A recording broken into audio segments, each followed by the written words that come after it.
Aula 22, Universidad Federal de Santa Catarina, año 2000, prueba completa. Nesta aula, nós vamos começar a aplicar todos os conhecimentos das aulas anteriores. Uma interpretação de texto não vai depender unicamente de que o aluno saiba o vocabulário previamente, mas vai depender principalmente de que ele conheça o esquema gramatical da frase. Ou seja, ele consiga ter o mapa mental das classes gramaticais e de como elas funcionam para conseguir interpretar o texto. Vamos colocar isso em prática para ver. Texto 1, título, El impostor. O título é muito importante, porque o título ele já está passando para mim uma mensagem a respeito de aquilo que vai ser falado, discursado dentro do texto. Então eu sei que vai falar de um impostor. De que tipo não sei, eu preciso a leitura para me inteirar. Então vamos lá. Estaba cansada de esperar, pero el hombre llegó puntual y lo vi sonreírme con timidez el primer nombre. Me dijo que era él y repitió en voz baja, como si lo dibujara o moldeara el montón de circunstancias que nos habían separado. Yo deseaba creerle, pero él no era él. Gemelos, hermanos mellizos, me obligué a pensar. Pero Jesús nunca había tenido hermanos, este Jesús mío. Vamos a parar un minuto para analisar essa primeira parte. Sempre o início do texto, o lugar onde nós vamos hallar o porquê está sendo escrito.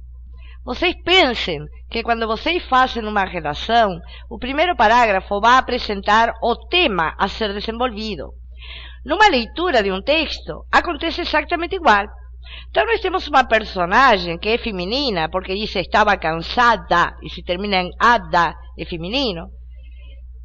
Que estava cansada de quê? De esperar algo. E aí vemos que ela estava esperando alguém. Diz que um homem chegou pontual, sorriu para ela com timidez e chamou ela pelo primeiro nome. Aparentemente, ela não reconheceu o homem que estava na sua frente. E aí ela fica numa dúvida. Ela deseja acreditar nele, mas no fundo ela diz que ele não era ele. Observem que eles estão colocando ele com maiúscula, com letra maiúscula, e ele com minúscula. É para diferenciar quando ela fala de que ele não era ele. Ele, o que ela estava esperando, não era o ele que chegou. Aí o que ela pensa? Que podem ser gêmeos, irmãos gêmeos.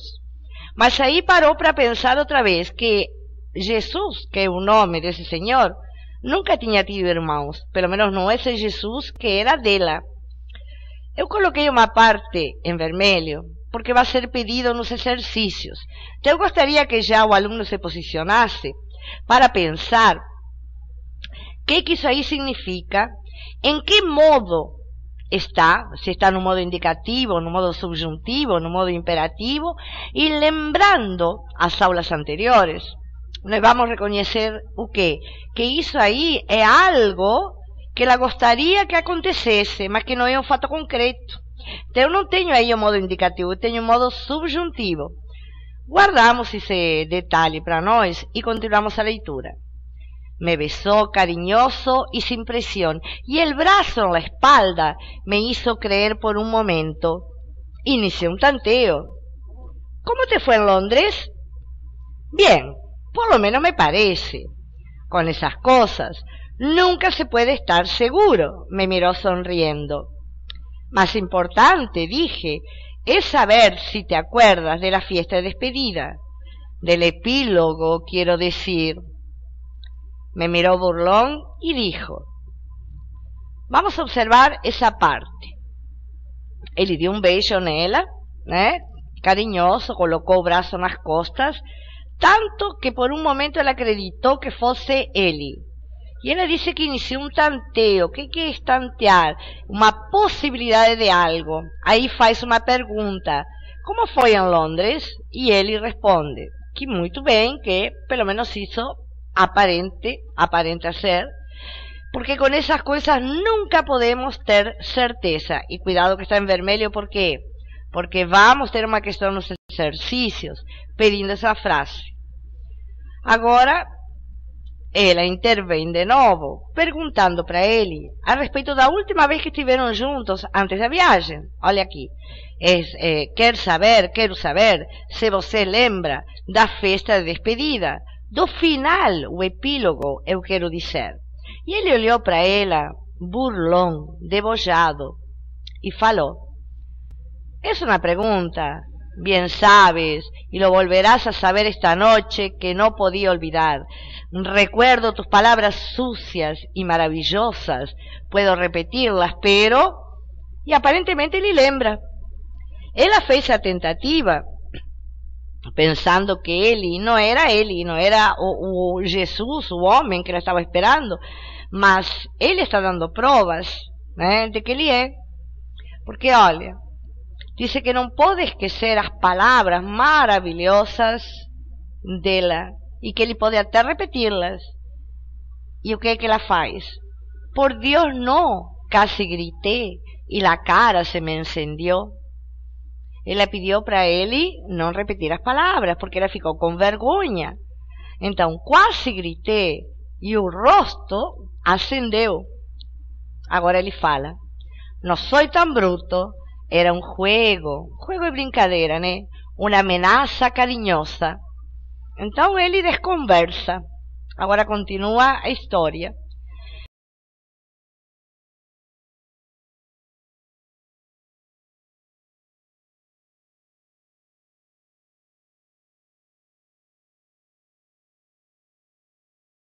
Frente a las dos botellas sonrió, burlándose. Una era de vino rojo, la otra de blanco. A esta hora y como siempre, un vaso de blanco. Él prefería así. Él hubiera dicho las mismas palabras. Bebimos y después caminamos recorriendo la casa. Él andaba lento, casi sin mirar a los costados, y se detuvo en la puerta del dormitorio. Miraba la cama, sonreía, me puso un brazo en los hombros, me pellizcó la nuca y como siempre me puse caliente y húmeda. Entre sábanas, viéndolo desnudo, sintiendo lo que sentía, supe que él, no era Jesús. En la cama, ningún hombre puede engañar a una mujer. Pero desde el jadeo y el cigarrillo, dijo: vamos a ver el significado de esta parte. Frente às duas garrafas, sorriu, debochando. Frente às duas garrafas, sorriu, debochando.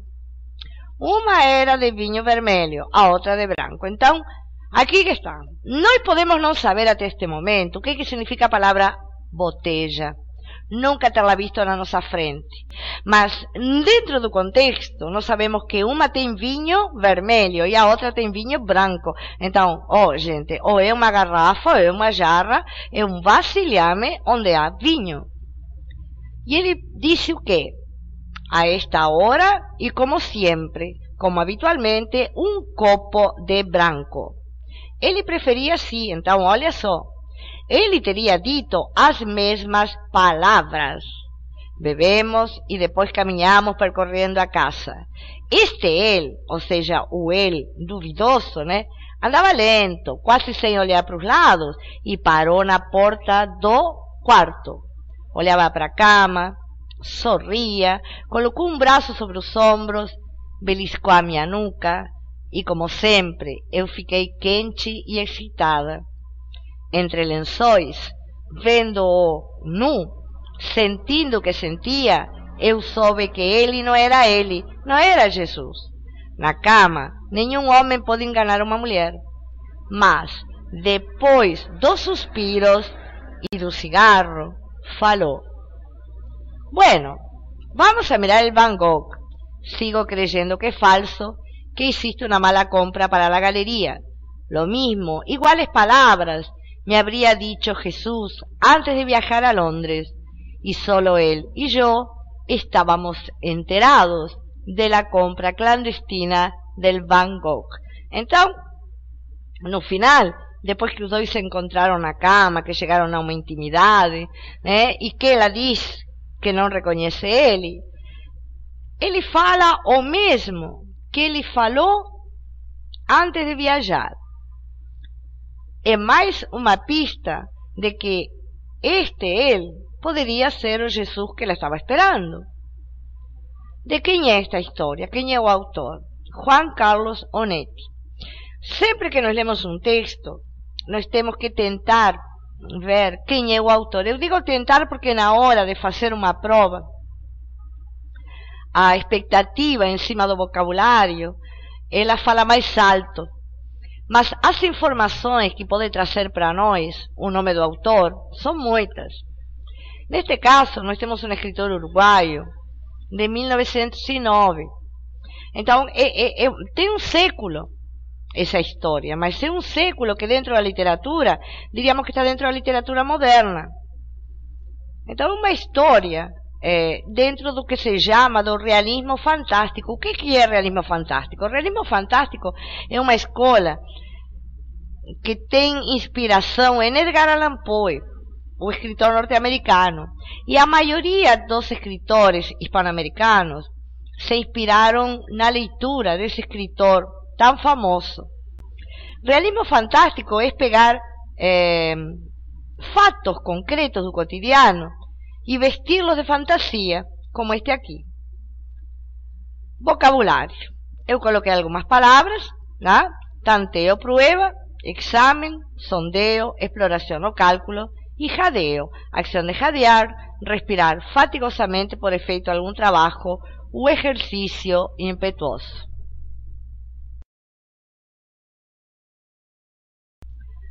O texto 2 da mesma prova, ele começa com um mapa. Ele está me colocando dentro de um contexto geográfico. E o título é Latinoamericano. Vamos ver qué dice. Yo entiendo por latinoamericano el hecho de que, por detrás de las diferencias perceptibles que hay entre los países de América Latina, el color de la piel, las diferencias idiomáticas creadas por la existencia subterránea de las lenguas indígenas detrás del español, al pasearme por ellos siempre he tenido un sentimiento de unidad profunda, de unidad por debajo. Hay una América Latina, a pesar de todas las tentativas artificiales que se han hecho siempre para separarnos, el viejo principio de dividir para reinar que Washington aplica implacablemente, los nacionalismos locales fomentados casi siempre por gobiernos de tipo militar, la famosa cuestión de si los argentinos son finalmente mejores que los chilenos o los chilenos mejores que los ecuatorianos. Pese a todo eso, yo siento una unidad que no puedo explicar racionalmente y la vivo. Es decir, en cualquier país de América Latina, yo estoy tan en mi casa como la Argentina.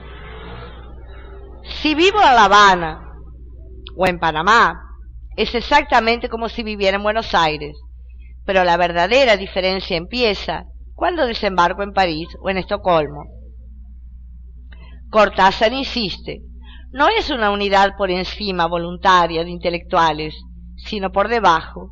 Yo creo que es algo que tiene que ver con lo telúrico, con la desmesura geográfica, con la historia común, la conquista, la independencia. Y finalmente, hay esa unidad idiomática en la que no se piensa lo suficiente. Hablamos todos español. Claro, está el Brasil ahí. Pero así como yo en Portugal no entiendo una palabra, en San Pablo o en Río de Janeiro entiendo el portugués perfectamente. Y con España también estamos muy cerca, después de las diferencias radicales del principio cuando la independencia. Creo que latinoamericanos y españoles tenemos divergencias mentales con frecuencia, distintas maneras de ver cosas, pero no es nada que nos separe, al contrario, es materia de discusión. Un buen antagonismo intelectual. Las diferencias en los últimos tiempos han sido artificiales, Pero, por ejemplo, cuando después de la Guerra Española vino a América Latina ese otro gran éxodo, el contacto fue fabuloso. Este segundo texto, nós não precisamos parar a leitura, porque o vocabulário é mais simples. Se trata de uma entrevista, observem. Então, é um vocabulário jornalístico. Quem escreve uma entrevista para um jornal tem que levar em consideração o quê? Que qualquer que compre o jornal tem que ter a capacidade de ler e entender o que está escrito. Por isso que os textos jornalísticos, eles são de interpretação mais fácil.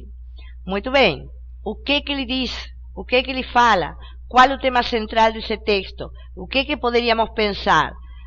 Ele está falando de latino-americano, mas ele não fala, ele não divide os países de Latinoamérica, muito pelo contrário. Ele fala de um sentimento que existe, ele fala do fato de que ser latino-americano é independente de divisões geográficas, até de falarmos idiomas diferentes, porque ele deixa muito claro que o português do Brasil ele é perfeitamente compreensível para ele, que é argentino, né? Na realidade, Cortázar não era argentino, ele nasceu na Europa, mas foi morar na Argentina com 4 anos de idade. Então, ele é argentino, né? Fundamentalmente, ele fala aqui de que o fato de ser latino-americano não tem motivos ou não tem justificativa a não ser o próprio sentimento.